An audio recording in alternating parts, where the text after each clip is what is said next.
In Lecture 2, we'll look at various ways to express solution concentrations. This lecture is rather long, like Lecture 1, so it will be divided into 3 parts. In the first part here, we'll start with some qualitative or descriptive terms regarding solution concentrations.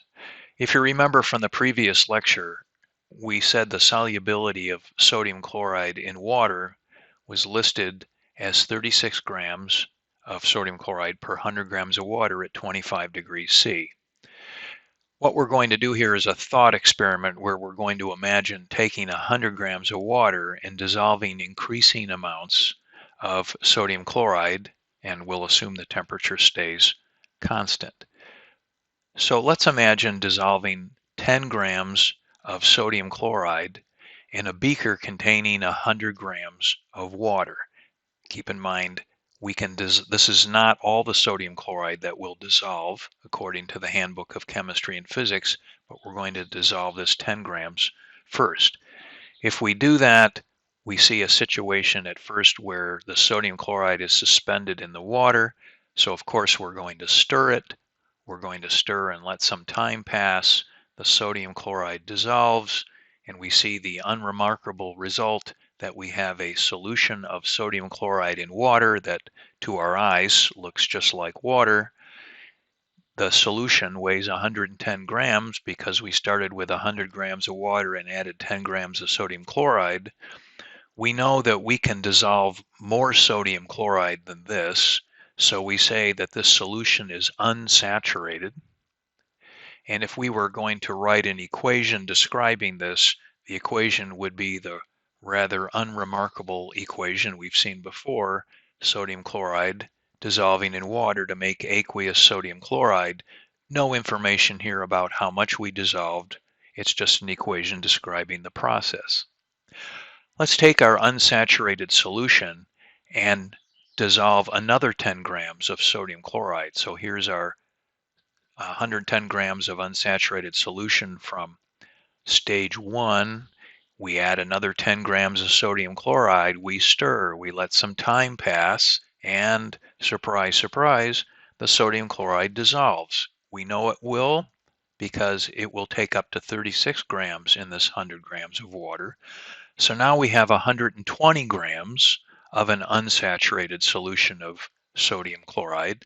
And if we were going to describe what just happened, we'd say sodium chloride dissolved in water. Again, the equation describes what we're doing, but is rather unhelpful in actually saying how much we've dissolved.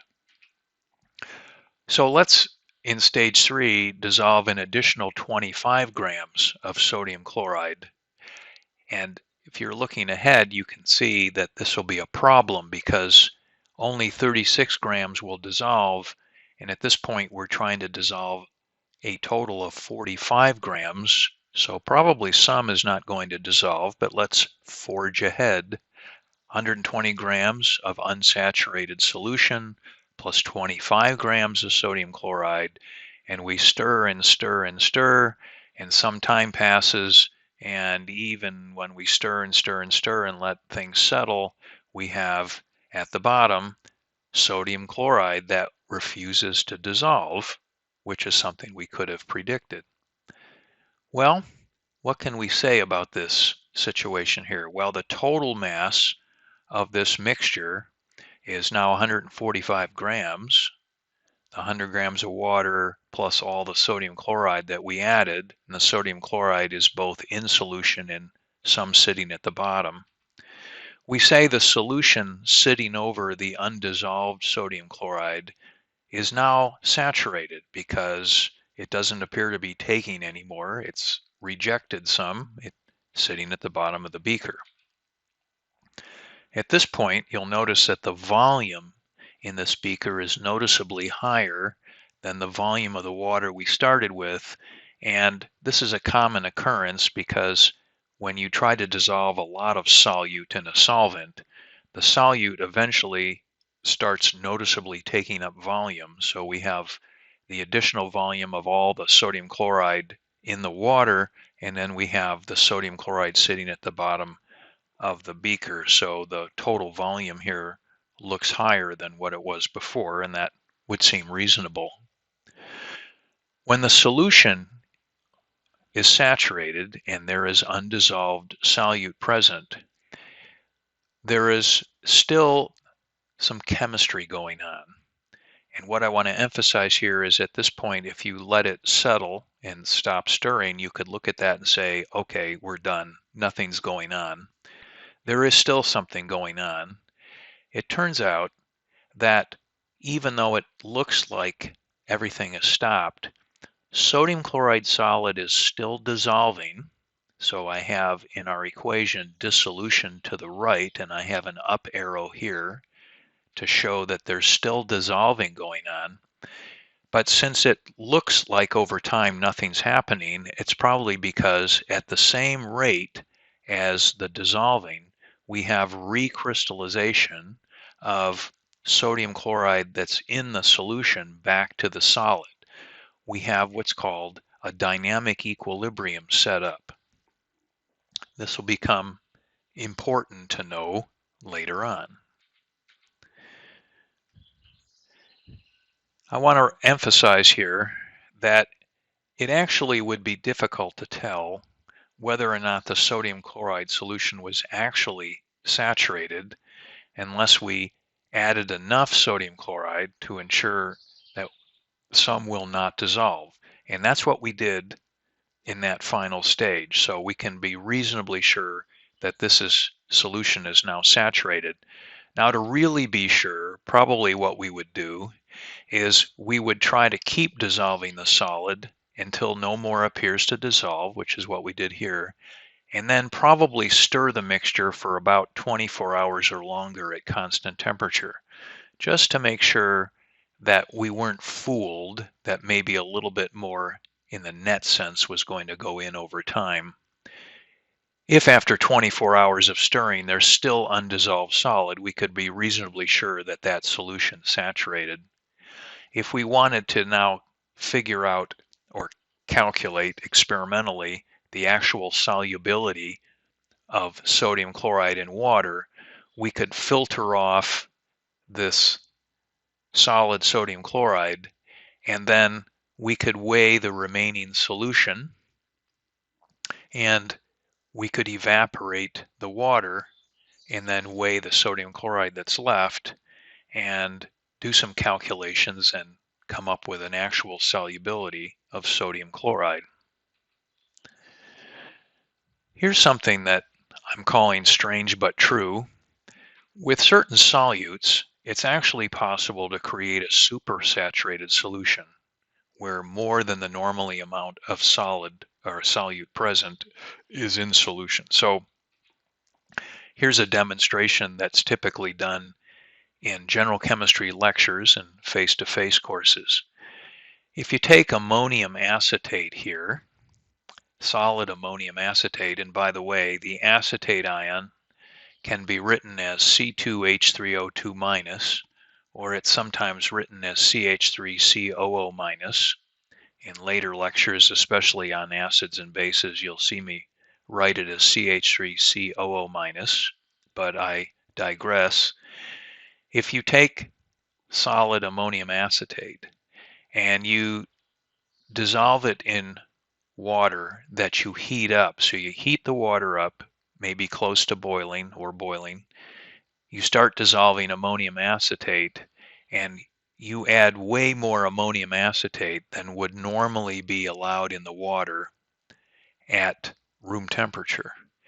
You then start cooling this solution, and you cool it very carefully, and what happens is that the ammonium acetate that's in there, which you would think would now partially come out because you're cooling the solution, actually stays in solution. And what you produce here is a supersaturated solution of ammonium acetate. And since the ammonium acetate really is just waiting for anything to give it some incentive to crystallize or crash out, we say that this is a metastable state. Well, the excuse we can give the ammonium acetate to crash out is to give it some surface to crystallize on. If the glass is clean enough, that glass surface is not rough enough, or it doesn't have the right composition to get crystallization started. So to do that, what we do is we put a little seed crystal of solid ammonium acetate right on top of that solution, and almost immediately you'll start to see needles of ammonium acetate crystal start forming, and in a very short period of time you'll see an immense amount of ammonium acetate crash out as these needle-like crystals. So now at this point the solution is saturated and we have undissolved ammonium acetate because we've just gave it a surface to crash out on quite quickly. If you held the beaker in your hand here, remember we cooled it to room temperature, so you're holding it in your hand, you put the seed crystal in. As this crystallization occurs, the beaker will feel warm again, and it feels warm because crystallization is actually an exothermic process. The delta H of crystallization is negative. We need to move on to more precise methods for expressing solution concentration. So let's do this on the next slide.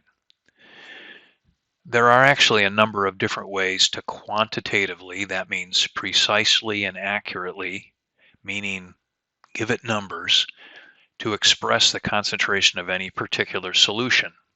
The choice of what specific concentration units to use depends on what data you have available and what's most convenient or appropriate for any particular application. This is a point at which having a calculator nearby starts to become really helpful. We can divide the concentration units that we will cover into two categories.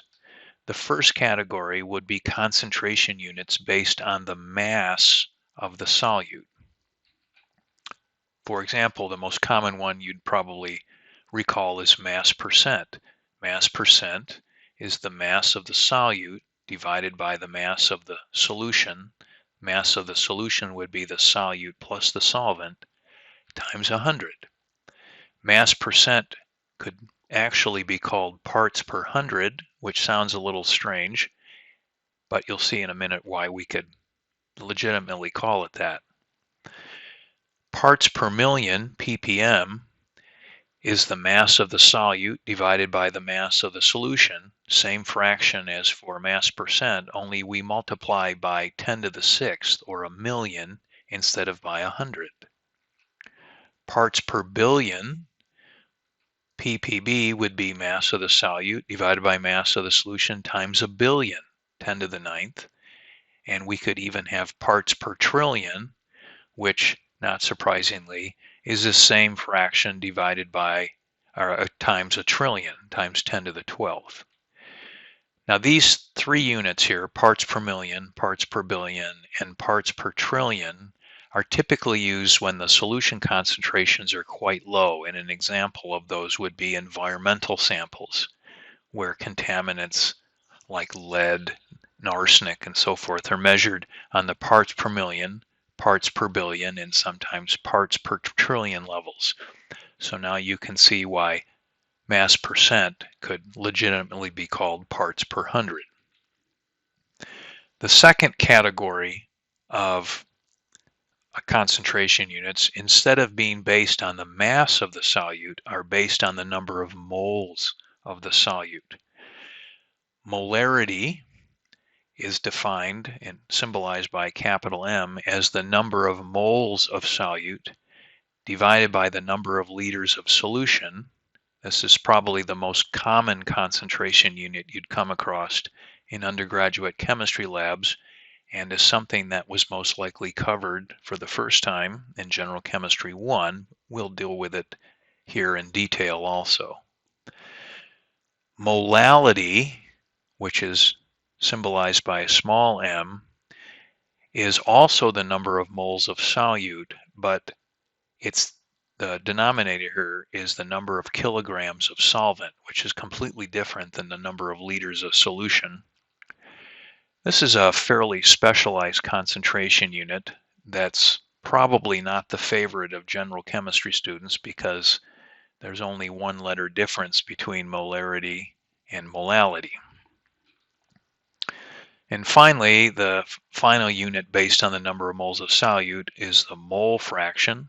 Here I've used a capital X to symbolize it. It's the number of moles of solute divided by the total number of moles of solute and solvent in the solution. Now this concentration unit involves literally reporting a count of solute and solvent particles.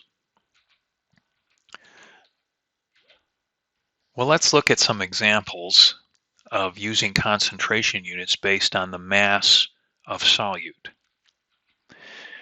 In our first example, we're asking you to calculate the mass percent of glucose in a solution prepared by dissolving 12 grams of glucose in 0.156 kilograms of water.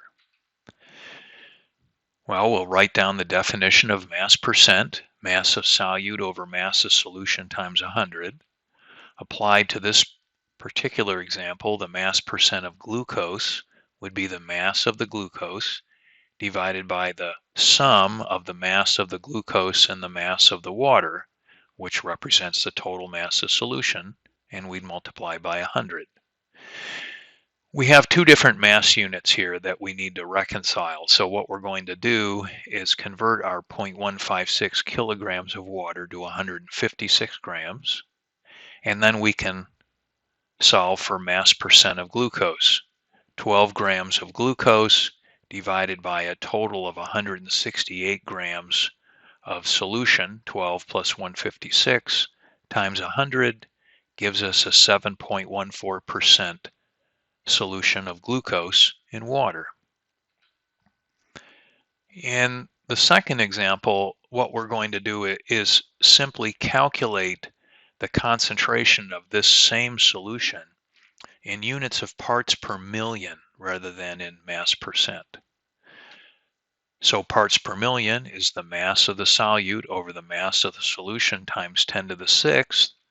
Applied to this example would be very similar to our equation that we use for mass percent, although the difference here is that we're multiplying by 10 to the 6th rather than 100. So let's go ahead and do this math, and we end up with 7.14 times 10 to the 4th parts per million. The difference between these two answers is a factor of 10 to the 6th. Well, I should say 10 to the 4th, so times 100, which would be 10 squared, or times 10 to the 6th, 10 to the 4th. So you can see that this answer makes sense. So we have expressed the concentration of glucose in two different ways. Both of these are perfectly valid. But for solutions that are this concentrated, it seems a little silly to report it as 7.14 times 10 to the 4th parts per million when reporting it as 7.14% is just a lot easier. So we'd probably use mass percent when the solution is this concentrated rather than parts per million. Although if you use parts per million, you would not be wrong. Mass percent is often used in the medical field. This is an image of an IV bag containing a 5% solution of dextrose, which is the typical form of glucose, and a 0.45% solution of sodium chloride, both in water. Let's look at another example of using concentration units based on the mass of the solute. In this particular example, it asks us to calculate the mass percent of zinc ion in a 3.4 gram sample of groundwater that was found to contain 6 micrograms of zinc ion. Well, note that this is an example from the field of environmental chemistry. The sample solution size is small. The total sample only weighs 3.4 grams, and the mass of the zinc ion that's detected is very small, and it would be helpful to remember that 1 microgram is equal to 1 times 10 to the minus 6 grams. Now, we don't say how we determined that there were 6 micrograms of zinc. We assume that there's some valid analysis that got us that result. What we're asking is, what's the mass percent of zinc in our groundwater sample given this information? Well, mass percent, we write the definition here. Applied to this example, we have the mass percent of zinc would be the mass of the zinc ion divided by the mass of the groundwater sample. So the groundwater sample contains the zinc, so the groundwater sample is the mass of the solution, and we multiply by 100. Again, we need all the masses to be in the same units, so we're going to convert 6 micrograms of zinc ion to 6 times 10 to the minus 6 grams.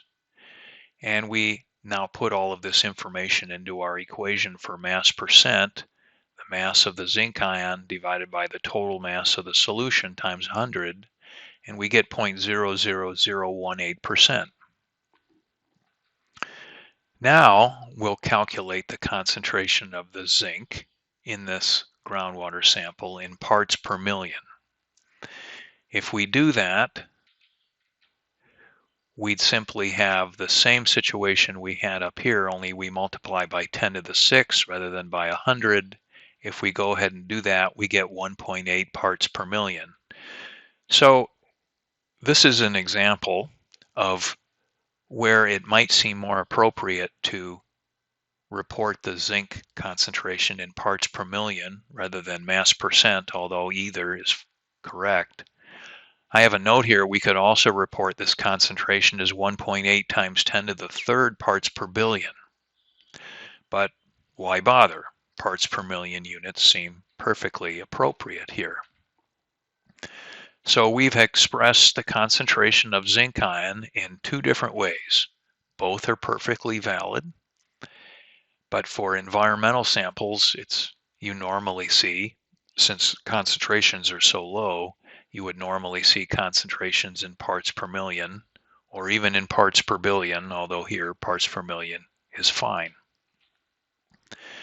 Here's a little excerpt from the 2017 Consumer Confidence Water Report from Charleston, Illinois. And I want to point out a couple things here. You'll notice that it's reporting levels of copper and lead in drinking water in Charleston, and the units used for copper are parts per million, and the units used for lead are parts per billion. This is probably because the concentration of copper is higher than the concentration of lead. The action level here reports 1.3 parts per million for copper and 15 parts per billion for lead. So again, keeping in mind the fact that we're using 2 different units, the action level for lead is actually much lower than the action level for copper. Because if we converted 1.3 parts per million into parts per billion, that would be an additional factor of 10 to the third. So in parts per billion, the copper action level would be 1,300 parts per billion versus 15 parts per billion for lead.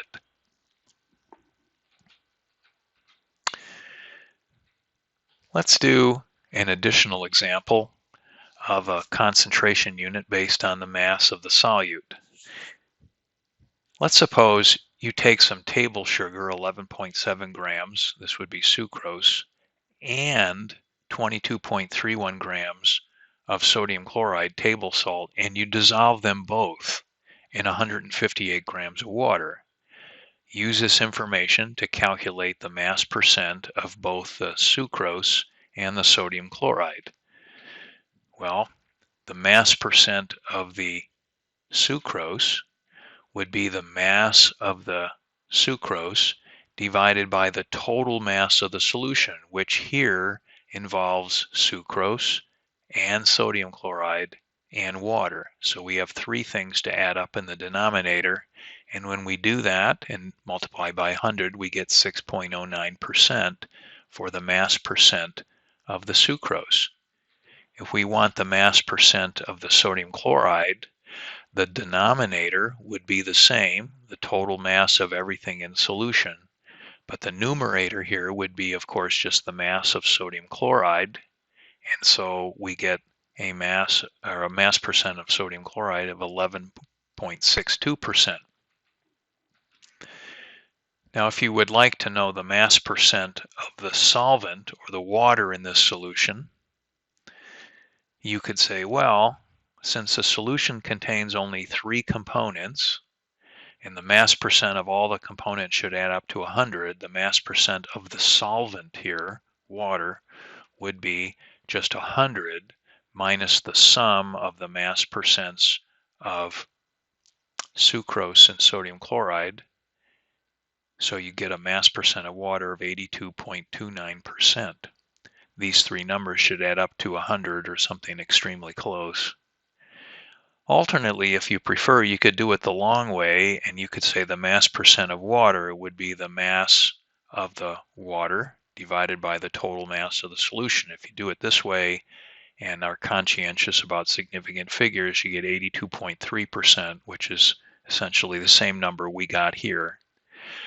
You might ask, why would I ever want to know the mass percent of the solvent? Because we've defined all of these concentration units based on the mass of the solute, and the solute's on the top. Well, occasionally you want to know this, and it only makes sense that it would be easy to find the mass percent of the solute if you knew the mass percents of the the mass percent of the solvent if you knew the mass percents of the solutes. In part 2 of this lecture, we're going to move on to concentration units based on the number of moles of solute.